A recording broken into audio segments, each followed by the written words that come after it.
読売ファミリーの読者の皆様、こんにちは。フードスタイリストの友永と申します。今日は、夏素材をたっぷり使った簡単なお料理を紹介していきます。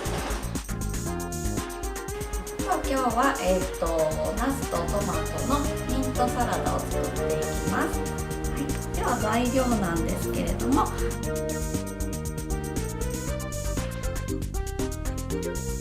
ちらトマト一口大に切ったものです。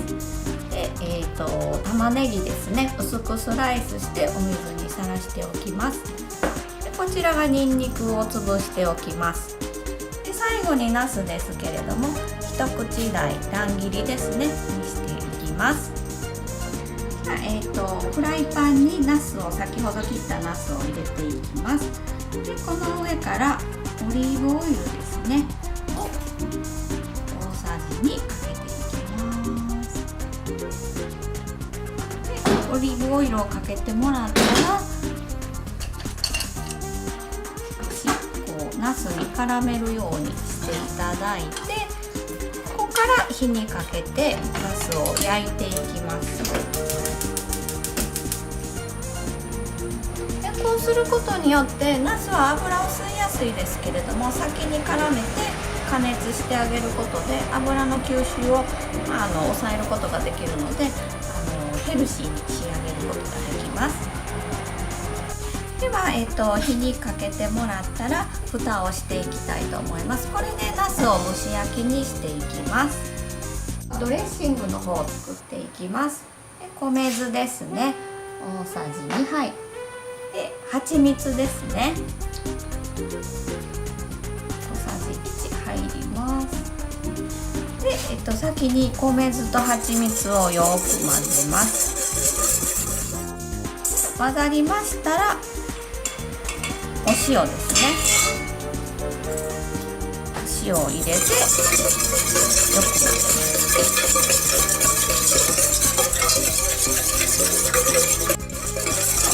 溶けにくいのでしっかり混ぜてもらいたいんですけれども、少し時間を置くとゆっくりお塩も溶けていきますので、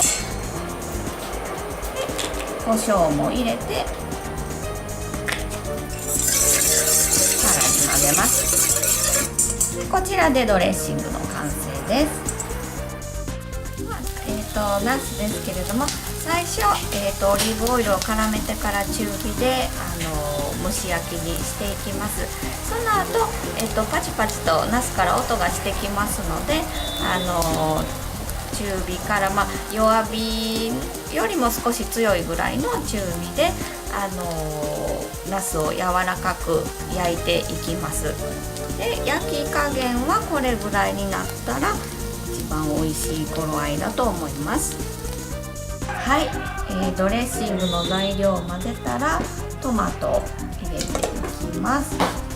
でニンニクも入れます。で玉ねぎですね、スライスした玉ねぎも合わせて、で最後に、先ほど炒めた、ナスを入れていきます。ナスも温かいうちに入れていただくと味がよく染みますので、できれば温かいうちにドレッシングと混ぜてあげてください。混ざりました。でここに最後、ミントを感じですね、ミントをお水に浸してシャキッとしたミントを入れていきたいと思います。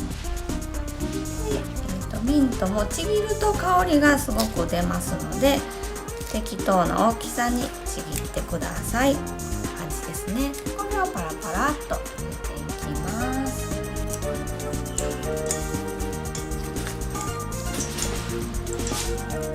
これで完成です。